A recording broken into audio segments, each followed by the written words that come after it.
এটি হলো বৈঁচি ডিবিসি ব্রিজ, আর এটি হচ্ছে বৈঁচি ডিবিসি খাল। এই ব্রিজের উত্তর ও দক্ষিণ পাড়ে গড়ে উঠেছে বৈঁচি বাস স্ট্যান্ড, যেখান থেকে কানলা এবং গুরাব যাওয়ার বাস পাওয়া যায়।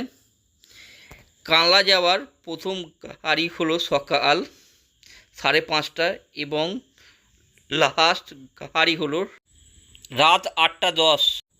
বৈঁচি থেকে গুরাব যাবার ফার্স্ট বাস হলো সকাল 6:15 এবং লাস্ট বাস হলো সন্ধে 7:10।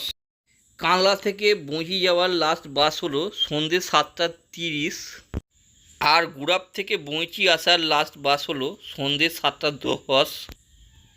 কালনা এবং গুরাব থেকে বৈঁচি আসার ফার্স্ট বাস ছাড়ে সকাল 4:50।